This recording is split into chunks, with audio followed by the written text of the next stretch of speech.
you will see there's got a lot of evidence produced for black Jewish communities in different parts of West Africa, which are not sort of based upon a particular reading of tribal history, let's put it like that, but are based on fairly hard historical fact.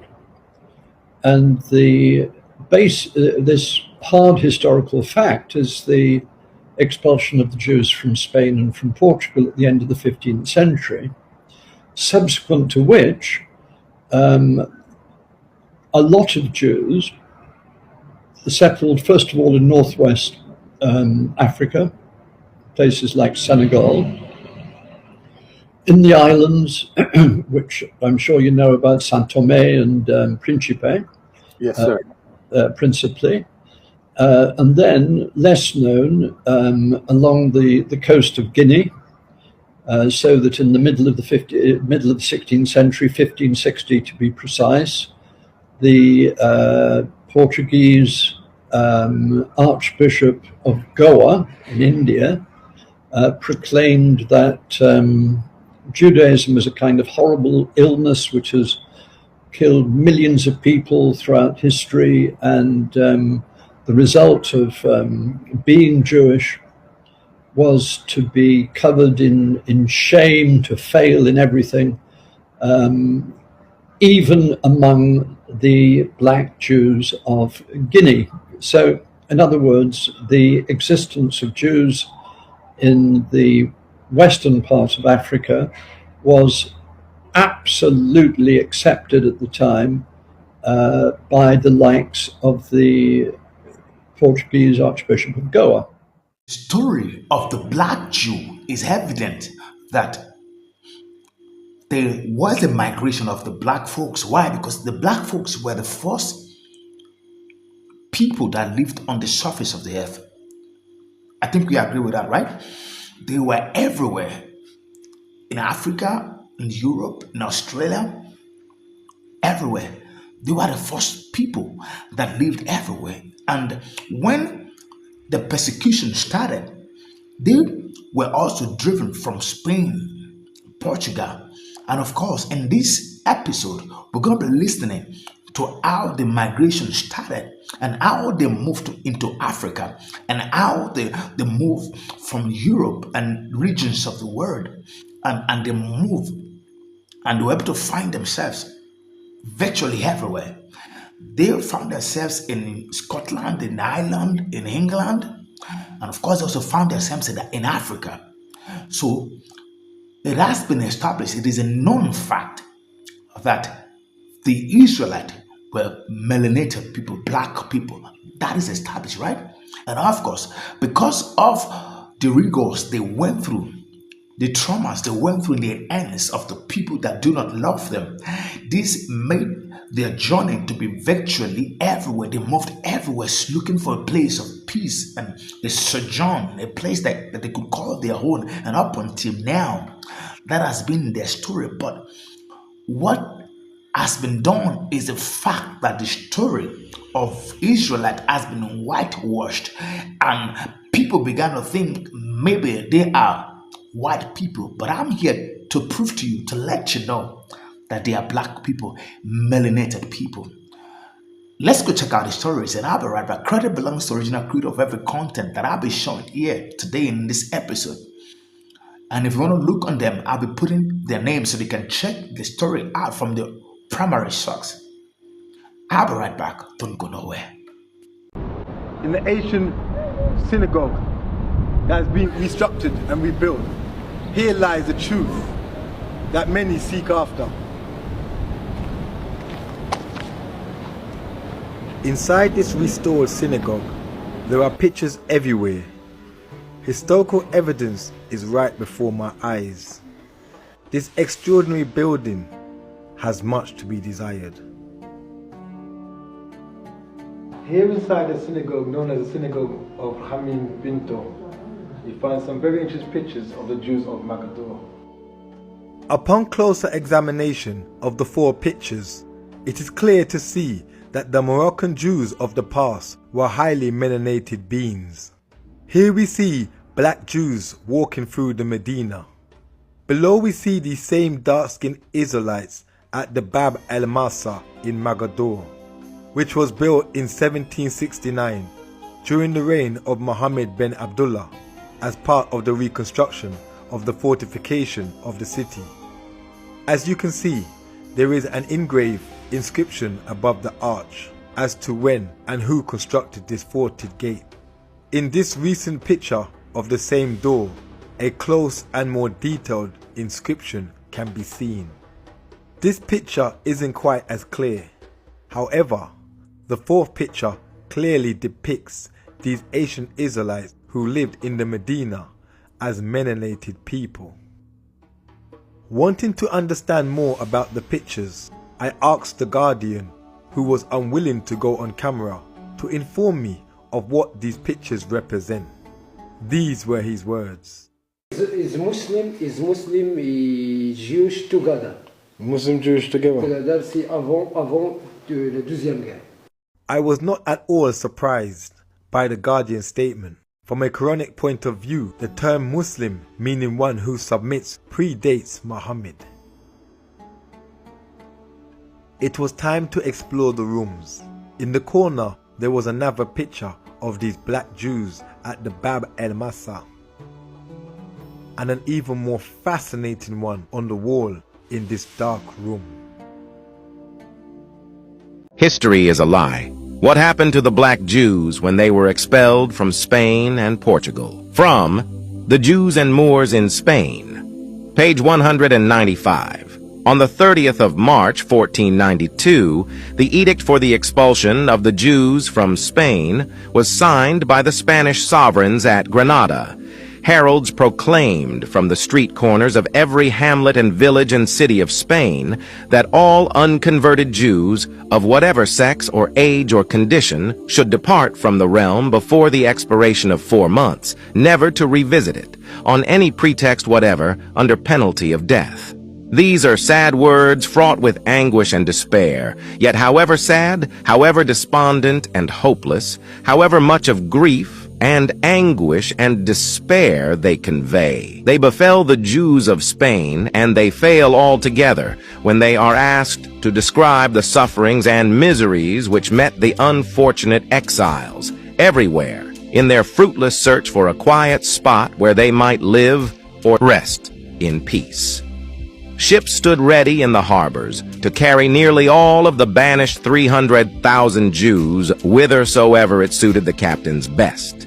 Into these ships the exiles were literally packed, crowded together without regard to sex or age, often mother torn from child, husband from wife, brother from sister, friends from friends, and separated on the coast meant separation forever. The expulsion edict had prohibited the Jews, under penalty of death, from having money in their possession at their departure, and the Jews obeyed the mandate. What cared they for money when they could not enjoy it in their beloved Spain? What cared they for enjoyment or even for life when it was to be lived in distant and hostile lands? But the pirate captains and their heartless crews felt convinced that the Jews must have large sums of money sewed up in their clothes or concealed on their persons. No sooner were they on high sea when men and women and children were ordered on deck, commanded to disrobe publicly, regardless of innocence of youth and modesty of sex. Many a virgin and many a youth, many a husband and many a wife dared to resist. Not that they had money concealed, but for shame's sake, and the raging billows rocked them into their eternal sleep for their resistance. Disappointed in their search, their thirst for gold was the more excited. Body after body they ripped open before the eyes of the unfortunate exiles, in the belief that they must have swallowed their gold and precious jewels. And disappointed in this, there followed a scene, a more detestable and dastardly one the sun never shone upon. when the sailors had finally satiated their brutal lusts upon the innocent and helpless, and faint from terror and torture, and when the still surviving victims had been made to cleanse the ships from every trace of the blood of their friends and kin, they were seized and dropped into the ocean without a pang of conscience, and as unconcernedly as if the great God had created jays for no other purpose but to appease the beastly appetites of inhuman sailors and serve as food for the fishes of the sea. Wearily they made their way onward, until at last they beheld the joyous sight of human settlements. Exhausted, they lay along the coasts, wasted by suffering and disease, and half demented from starvation. Down to the shore came the priests, and holding a crucifix in the one hand and provisions in the other, the unfortunate Jews were given the choice between Christ and starvation. The flesh was stronger than the spirit. They begged for the bread and ate at it ravenously, after the few drops of baptismal water had cleansed their soul from the foulest stains of infidelity. Nearly 150,000 souls made their way by land to Portugal, whose king, John II, dispensed with his scruples of conscience so far as to allow his greed to triumph over his creed. He granted them a passage through his dominion on their way to Africa and the permission of an 8 months' stay in his realm, in consideration of a tax of $8 a head, which immense sum he levied from the native Portuguese Jews. To their misfortune, the plague broke out in Portugal and raged with deathly fury.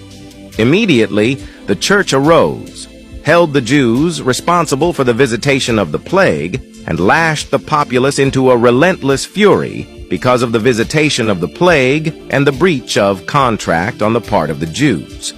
The king's creed awoke again simultaneously with the reawakening of his greed. He issued an edict which threw even that of Torquemada into the shade. All Jewish children below 14 years of age were torn from their parents' arms, dragged into the church, baptized. Those under 3 years of age were given to Christians to receive a Christian education, or in other words, to be raised as slaves.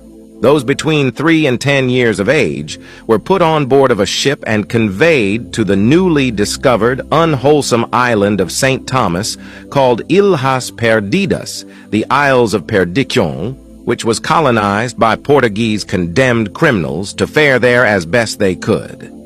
Those between 10 and 14 years were sold as slaves. Then indeed, the cup of their affliction was full to the brim. I will not enlarge on the cruelty and the avarice which they frequently experienced from the masters of the ships which transported them from Spain. Some were unalived. To gratify their cupidity, others forced to sell their children for the expenses of the passage." End quote. I hope you will forgive the length of this video, even though I left out so much. Let's end the video by reading where these Jews ended up settling after the dispersion. Many of the Portuguese Jews settled and became prosperous in the Indies, in southern France, and in Hamburg. Others settled in the Netherlands and became especially prosperous in Holland. From Holland, large numbers of the descendants of the Portuguese and Spanish exiles entered England through the intercession of Manasseh ben Israel with Oliver Cromwell, and from England and from the Indies and from Italy, they entered the United States. This book is free to access on Internet Archives, or you can use our direct link on Patreon, link in bio. Like and share for more lost history. And that's why we say, this video is brought about so that we can know how the 12 tribes of the Jew were scattered abroad. And from the stories that we've listened to, we can deduce that truly the blacks were the first sojourner on the surface of the earth. That is a fact. That has been established, right? Then now, we know that all over the countries of the earth, the continent of the earth, Australia, Portugal, Spain, blacks were there. This story confirms the truth that from Spain and Portugal, they migrate from that zone to Spain, to England, Ireland, Because if you check, I've done a story about the people that were living in England. They were actually blacks. Those kings, King Charles, and all those people that you know, they were blacks. And this is how they sojourn from the regions of the world and they get to those places: Ireland, Scotland, England, and of course, some of them also move into Africa, West Africa to be precise, where you see in the map, in the 16th century map, you see Gulf of Guinea. And of course, even before that time, you could see where they write the tribe of Judah in the African map.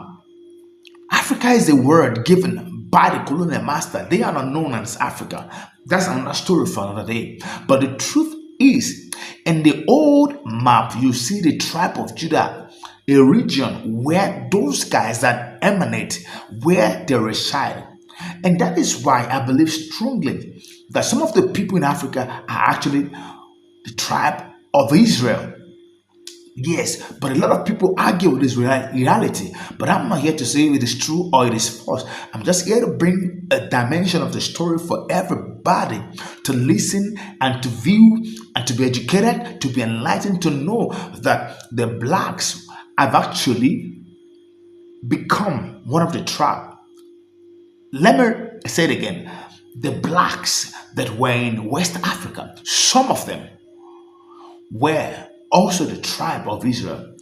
People are saying it is true, it is not true, but we know that other regions also have some of the tribe because they are actually scattered all over the world. I agree that all blacks are not the same, but some blacks in Africa, to be precise, are from the tribe of Israel because of movement, because of the experiences and the things that has happened to them. Where people are saying, oh, they belong to the arm, they are not this, they are Shem. But what I'm here to present to you, and you can judge for yourself, is the fact that blacks were the people that first sojourn on the surface of the earth. And by movement, they move around all over the earth. And they sojourn in different places that made them. And as time unfolds, they cross street and mix up. And that makes the tribe to be many, especially among the black folks. Because blacks is black, melanated people. They mix together and it looks like, oh, everybody's black, everybody's this, everybody's that. But the real reality is the fact that some of them live in some places in the continent of Africa, in Europe, in Australia, in Europe. They were everywhere. And I'm here to tell you that they are actually scattered everywhere. And guess what? The people that did this work, that scattered them abroad, they knew where they are because they knew quite all right what they did. And the aim was achieved so that they can be scattered, their language can be changed, they can lose their identity by making them to go through all sort of things in different regions of the world. When they were being sold, when they get to some places, they are met with different experiences. And of course, they lost their language, they lost their identity. People began to survive for what to eat. Are they the ones that will remember the language or remember who they were? They lost all of that. At some point, they were not even proud to say who they were because of the experiences they would have to go through. Having said that, this is who they were. So these are the issues that happened to the black people. Truth be told, they were all black. Yeah, in case you want to argue, you want to say, all the tribe of Israel, they are all black. And that is why they were hated. They were not liked. They went through all sorts of things in the hands of people just to make them lose their identity. But from history, we know now that they are blacks and they are everywhere on the surface of the earth. Africa is not excluded. The places they live was also Africa because they are also black and they eat there. Thank you for watching. Let me know your view, your perceptions, and because in this platform, you're entitled to your view. Thank you for watching. And if today is your first time, do me a favor by liking, subscribing, and sharing the story so that everybody can know the origin of the Jew where they are, where they went, and where they are right now. Maybe you are one of the Jews. We never can tell. Thank you. And bye-bye.